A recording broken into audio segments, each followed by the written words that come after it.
Part 2.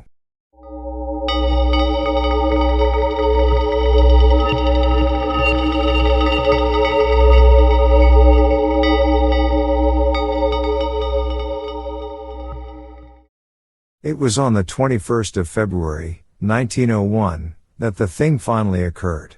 As I look back across the years, I realize how unreal it seems, and sometimes half wonder if old Dr. Fenton was not right when he charged it all to my excited imagination. I recall that he listened with great kindness and patience when I told him, but afterward gave me a nerve powder and arranged for the half-year's vacation on which I departed the next week. That fateful night I was wildly agitated and perturbed, for despite the excellent care he had received, Joe Slater was unmistakably dying.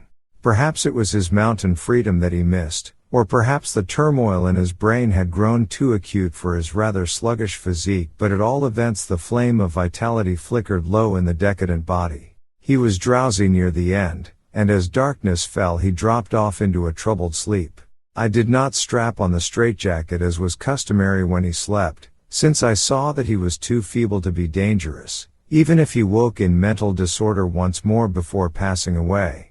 But I did place upon his head and mine the two ends of my cosmic radio, hoping against hope for a first and last message from the dream world in the brief time remaining. In the cell with us was one nurse, a mediocre fellow who did not understand the purpose of the apparatus, or think to inquire into my course. As the hours wore on, I saw his head droop awkwardly in sleep, but I did not disturb him. I myself, lulled by the rhythmical breathing of the healthy and the dying man, must have nodded a little later.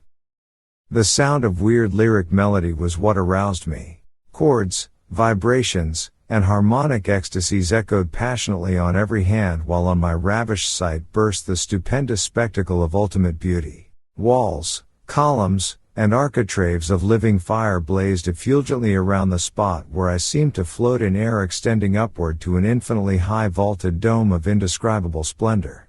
Blending with this display of palatial magnificence, or rather, supplanting it at times in kaleidoscopic rotation, were glimpses of wide plains and graceful valleys, high mountains and inviting grottos covered with every lovely attribute of scenery which my delighted eye could conceive of, yet formed wholly of some glowing, ethereal, plastic entity, which in consistency partook as much of spirit as of matter. As I gazed, I perceived that my own brain held the key to these enchanting metamorphoses, for each vista which appeared to me, was the one my changing mind most wished to behold. Amidst this Elysian realm I dwelt not as a stranger, for each sight and sound was familiar to me just as it had been for uncounted eons of eternity before, and would be for like eternities to come. Then the resplendent aura of my brother of light drew near and held colloquy with me, soul to soul, with silent and perfect interchange of thought. The hour was one of approaching triumph, for was not my fellow being escaping at last from a degrading periodic bondage, escaping forever, and preparing to follow the accursed oppressor even unto the uttermost fields of ether, that upon it might be wrought a flaming cosmic vengeance which would shake the spheres? We floated thus for a little time, when I perceived a slight blurring and fading of the objects around us, as though some force were recalling me to earth, where I least wished to go.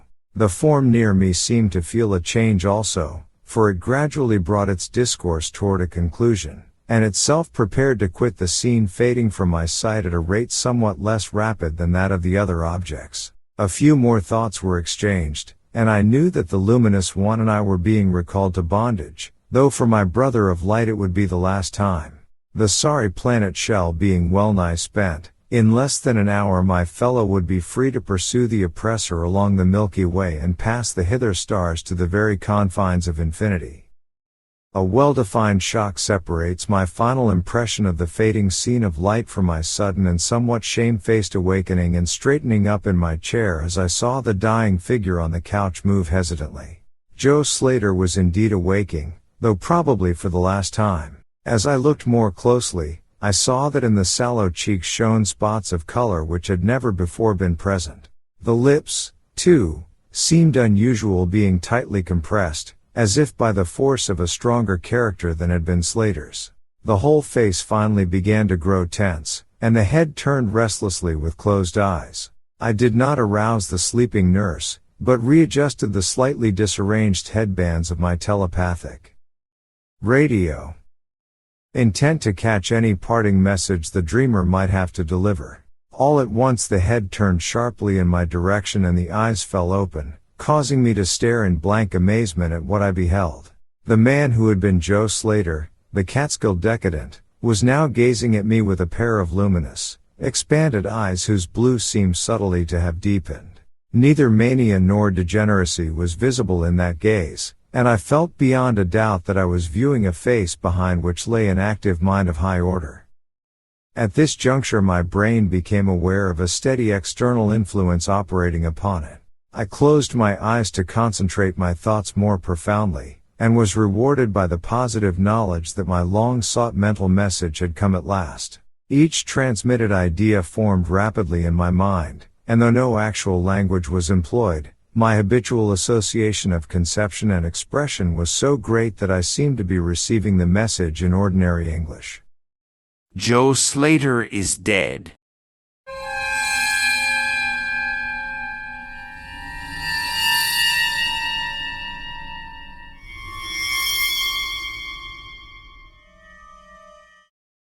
Came the soul-petrifying voice or agency from beyond the wall of sleep. My opened eyes sought the couch of pain in curious horror, but the blue eyes were still calmly gazing, and the countenance was still intelligently animated.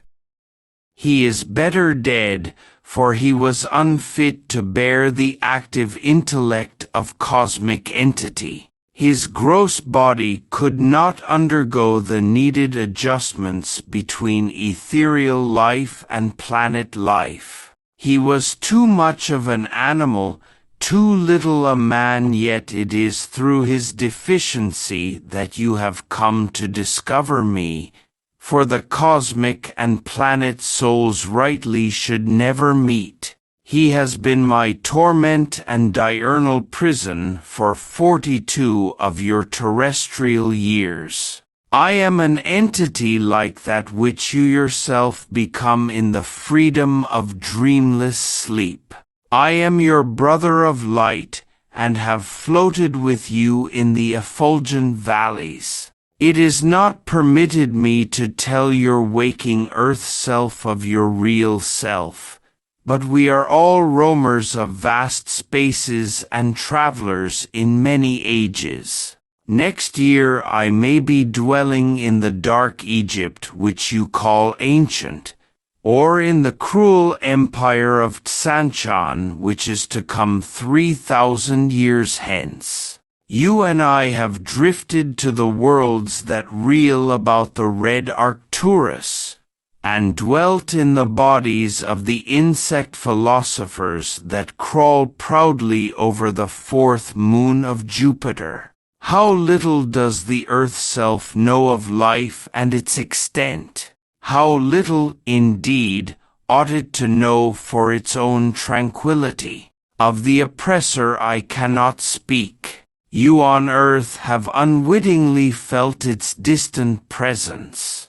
You who without knowing idly gave to its blinking beacon the name of Algol, the daemon star. It is to meet and conquer the oppressor that I have vainly striven for eons, held back by bodily encumbrances. Tonight I go as a nemesis bearing just and blazingly cataclysmic vengeance. Watch me in the sky close by the daemon star. I cannot speak longer, for the body of Joe Slater grows cold and rigid, and the coarse brains are ceasing to vibrate as I wish. You have been my friend in the cosmos, you have been my only friend on this planet.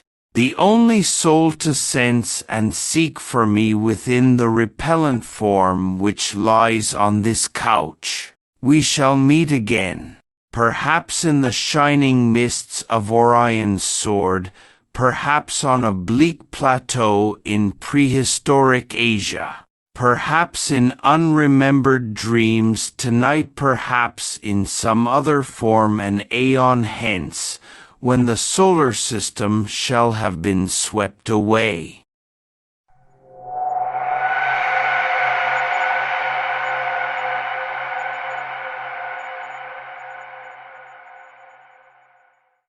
At this point the thought waves abruptly ceased, and the pale eyes of the dreamer, or can I say dead man, commenced to glaze fishily. In a half stupor I crossed over to the couch and felt of his wrist, but found it cold, stiff, and pulseless.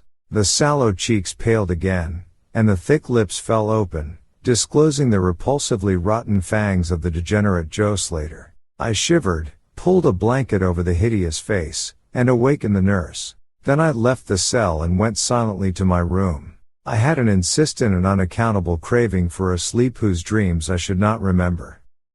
The climax? What plain tale of science can boast of such a rhetorical effect? I have merely set down certain things appealing to me as facts, allowing you to construe them as you will. As I have already admitted, my superior, old Dr. Fenton, denies the reality of everything I have related. He vows that I was broken down with nervous strain, and badly in need of the long vacation on full pay which he so generously gave me. He assures me on his professional honor that Joe Slater was but a low-grade paranoiac, whose fantastic notions must have come from the crude hereditary folktales which circulate in even the most decadent of communities. All this he tells me, yet I cannot forget what I saw in the sky on the night after Slater died. Lest you think me a biased witness, another's pen must add this final testimony, which may perhaps supply the climax you expect. I will quote the following account of the star nova Persei verbatim from the pages of that eminent astronomical authority, Professor Garrett P. Service. On February 22, 1901, a marvelous new star was discovered by Dr. Anderson, of Edinburgh, not very far from Algol. No star had been visible at that point before. Within 24 hours the stranger had become so bright that it outshone Capella. In a week or two it had visibly faded, and in the course of a few months it was hardly discernible with the naked eye.